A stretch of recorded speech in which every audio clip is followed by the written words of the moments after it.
There are a lot of different views about what the mark of the beast is going to be. Some people even think that it's already here and say it is in the vaccines or it is the vaccine passports, and I'm sure that there are a lot of other views out there as well. But can the mark of the beast even be on the earth yet? What signs need to occur before the mark of the beast shows up? That is what we're going to be discussing today, and we're starting right now. And we'll start in Revelation chapter 13, verses 16 and 17. Also, it causes all, both small and great, both rich and poor, both free and slave, to be marked on the right hand or the forehead, so that no one can buy or sell unless he has the mark, that is, the name of the beast or the number of his name. The person causing everyone to get the mark of the beast is the false prophet, and the false prophet's purpose is to help the Antichrist, so both need to be around for the mark of the beast to be here. I'm not going to say they're not on the earth, but if they are here, they haven't revealed themselves yet. But you never know when they will show up. So what else needs to happen first? In Revelation chapter 14, verses 9 through 11, it says, "And another angel, a third, followed them, saying with a loud voice, If anyone worships the beast and its image, and receives a mark on his forehead or on his hand, he also will drink the wine of God's wrath, poured full strength into the cup of his anger. And he will be tormented with fire and sulfur in the presence of the holy angels and in the presence of the Lamb. And the smoke of their torment goes up forever and ever, and they have no rest, day or night, these worshippers of the beast and its image, and whoever receives the mark of its name." This passage appears to have an angel warning people about the mark of the beast, but I haven't seen any angels flying around yet, so I feel it's safe to say that it hasn't happened yet. But some people might argue the angels aren't literal, and it could be people, and people warn others about the mark of the beast all the time. So in case you don't believe these are actual angels, let's see what the first two angels are saying. And even if you agree that these are angels, these other angels must appear before the third angel warns people about the mark of the beast. Let's go ahead and read about that in Revelation chapter 14, verses 6 and 7. "Then I saw another angel flying directly overhead, with an eternal gospel to proclaim to those who dwell on earth, to every nation and tribe and language and people.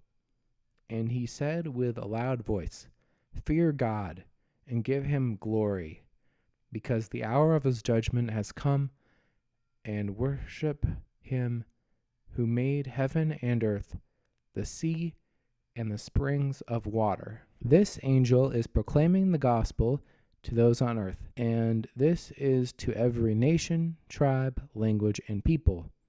Currently, not every group of people has full access to the gospel.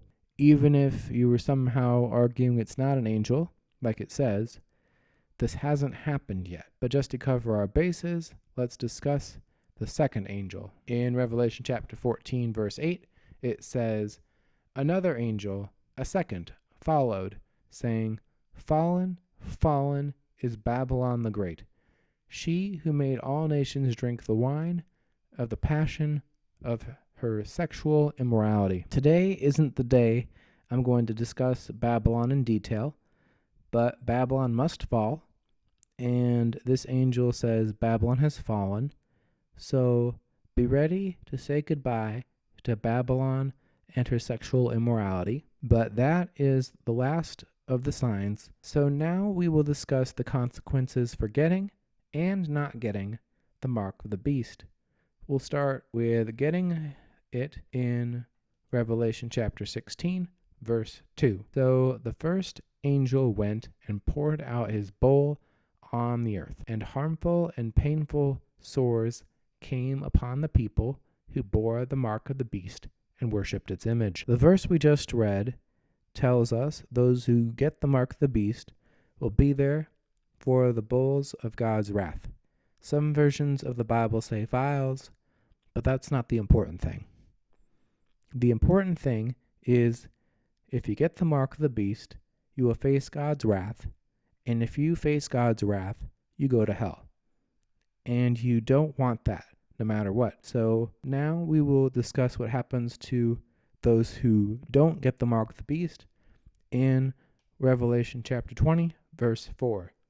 It says, "Then I saw thrones, and seated on them were those whom the authority to judge was committed.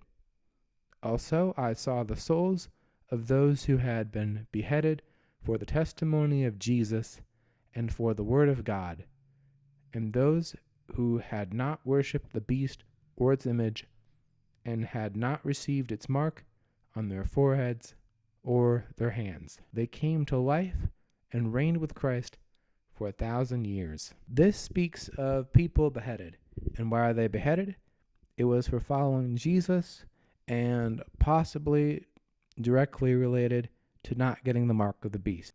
In my previous video, I talked about how the false prophet will have people killed for not getting the marks of the beast. So this may be how it is done. But the thing is, even if we are murdered, if we are followers of Jesus and didn't get the mark of the beast, we will be there for the second coming where we reign with Jesus during the millennium for 1,000 years. I think we can all agree that it'd be better to reign with Christ than to go to hell. So even if it means being beheaded, that's what I'd want to do. I hope you feel the same way. If you like this video, be sure to give it a thumbs up and subscribe if you haven't already. And check out my previous video about the mark of the beast.